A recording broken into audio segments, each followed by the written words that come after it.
Hey everybody, how's it going? So, I was just gifted both pairs of these shoes. This is two right pairs from each pair from SKPro.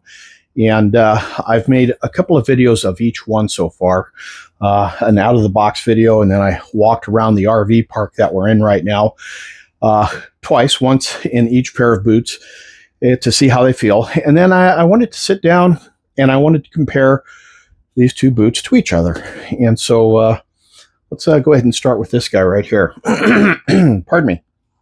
So this boot here is a full leather upper boot. There's no protective rubber cap on the toe. There's no protective rubber cap on the heel, but it does have a protective toe. This shoe does meet ASTM F2413-24.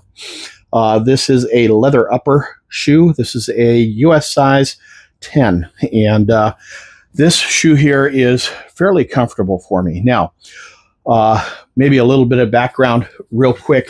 I wore a very thin sock when I was wearing both of these shoes.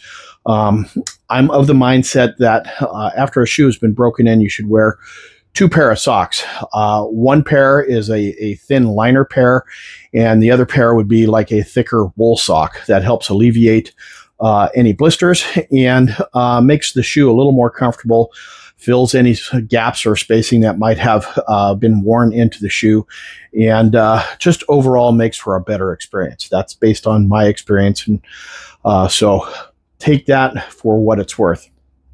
Again, this is a full leather upper. Everything is double stitched along the heel and along the upper, along the top cap here, except for where this cuff is at. This is single stitched, as is along the sole where the upper and the sole meet each other. This has a somewhat soft rubber sole on the bottom. It's got a tread, kind of like a tire track. It's got this rubber cushion between the sole and the upper. This is very, very similar to a name brand boot that my son wears, and he swears by them. The ones that he wears, he's had about 3, maybe 4 pair over the last 8 years. He is incredibly hard on boots, and so he goes through boots pretty quickly. Like I said, this is very, very similar to that boot. For me, the boot was pretty comfortable. So this boot has a full leather upper. It's a very comfortable boot. It has a nice soft cuff around the top of the boot. There's no flex point in the middle of the boot here. So all the flex, for the most part, is going to come from the toe and how the boot flexes at the toe. It's a fairly soft sole in that it doesn't clump when you walk on it. At least it didn't for me. It's pretty comfortable. But for me, I think I probably would prefer this boot. Now, this is a heavier boot in that it's got a plastic toe cap over a steel toe. It's got a plastic toe cap over a protective heel.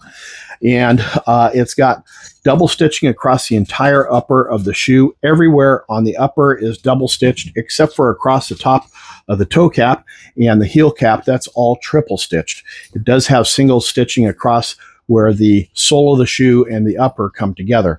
The sole is very stiff. It's a single piece sole. It's got not a lot of give to it. It's got a very aggressive tread to it, so it's gonna get some good traction. It's a stiff rubber that's on the sole. The upper of the boot, where the cuff is at, has a little bit of a cutout here so that your leg can flex while you're in it.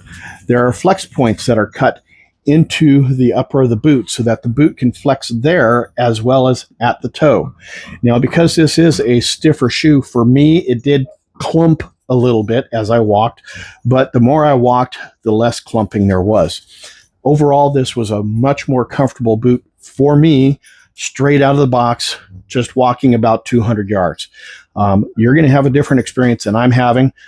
So, you know, if you're into a heavy duty boot, this one might work for you. If you're into maybe a light, slightly less heavy duty boot, the other one might be comfortable for you too.